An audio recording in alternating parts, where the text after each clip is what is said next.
It began with a name that, for many in Puerto Rico's law enforcement community, still sends a chill down their spine. Abbott. He was no ordinary prisoner. He was a man caught up in petty crimes or minor offenses. Abbott was a hardened criminal, charged with federal firearms violations so severe that his fate seemed sealed even before the sentencing. Inside the walls of a maximum security detention facility, where the most dangerous men in Puerto Rico were held, he waited for the judgment that would decide the rest of his life. But waiting was not something Abbott was willing to do. He had always been violent, unpredictable, and full of rage. Guards described him as volatile, a man who could explode without warning. Even in a place designed to contain the most dangerous offenders, Abbott stood out as someone who could not be controlled. His history with law enforcement made him infamous. He had already assaulted officers before. He had threatened people who crossed him. Violence was not a tool for Abbott. It was part of who he was. So when he escaped, the shock was immediate and absolute. The prison was supposed to be impenetrable. Its walls were thick, its gates reinforced, its security systems unforgiving. Yet Abbott did what no one believed possible. He broke free. The details of how he managed to outsmart maximum security remain murky, locked behind official silence and unanswered questions. Authorities released almost nothing about the mechanics of his escape. But what mattered most was clear. Abbott was out and he was free. At first, many assumed Abbott would do what most fugitives do: go to ground, hide, disappear into the back streets, or vanish into the mountains of Puerto Rico. But Abbott was not like most fugitives. He didn't retreat quietly into the shadows. Instead, he escalated. He went on the offensive. Reports surfaced that he made felonious threats against a federal agent, a brazen move that stunned investigators. Abbott was no longer just a criminal who slipped through the cracks of the prison system. He had become a direct and dangerous threat to the very people trying to bring him back. Federal authorities acted swiftly. The District of Puerto Rico declared Abbott one of their most wanted fugitives. The U.S. Marshals launched a full-scale manhunt, assembling teams that scoured the island. They chased tips, investigated rumors, and tracked possible hideouts. Every lead was treated with urgency, but every approach was loaded with fear. Abbott was known to be extremely violent. He had assaulted officers before, and the threat was real. Any encounter with him could erupt into a deadly confrontation. For the agents on his trail, Abbott wasn't just another fugitive.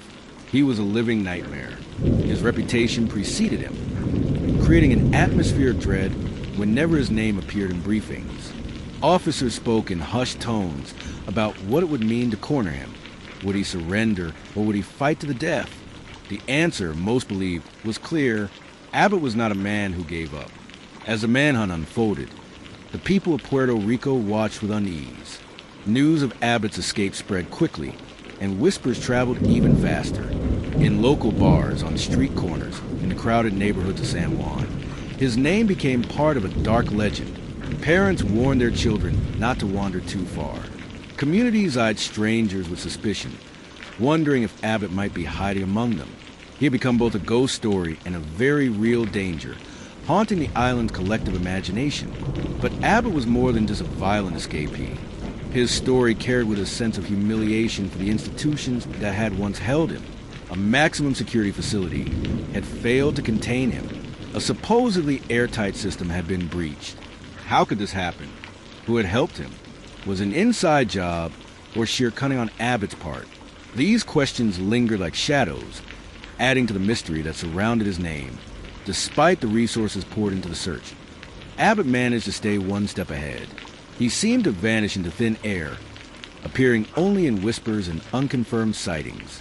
A man seen slipping through the forests, a shadow in the back of a vehicle, a rumor of someone matching his description spotted in a rural town.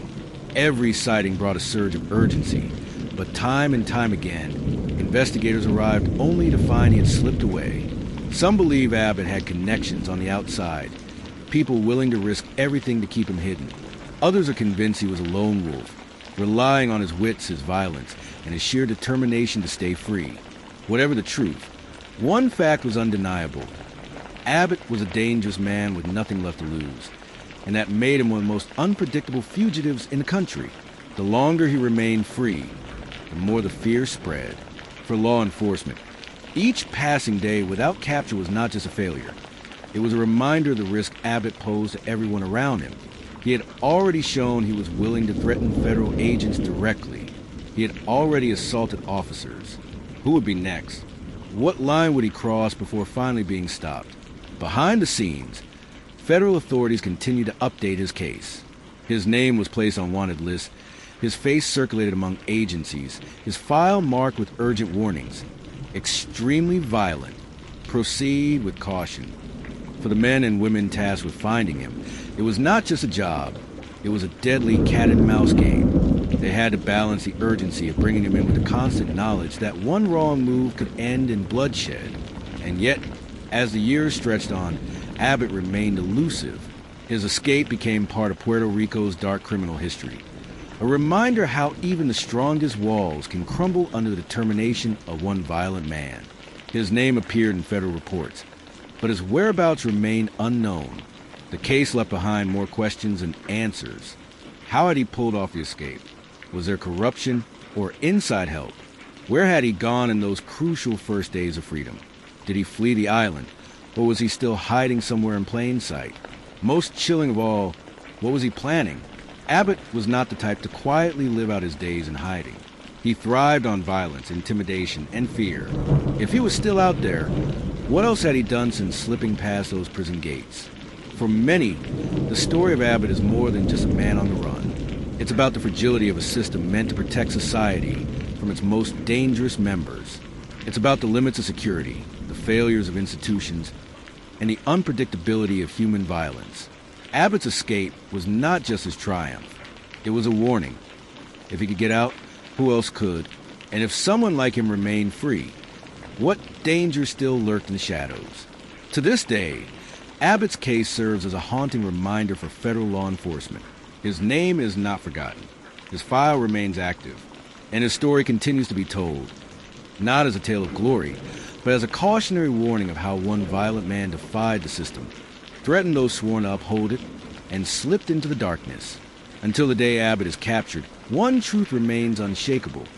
Somewhere out there, a man who once escaped the unescapable still breathes free air. And as long as he does, the fear of his return will never truly fade.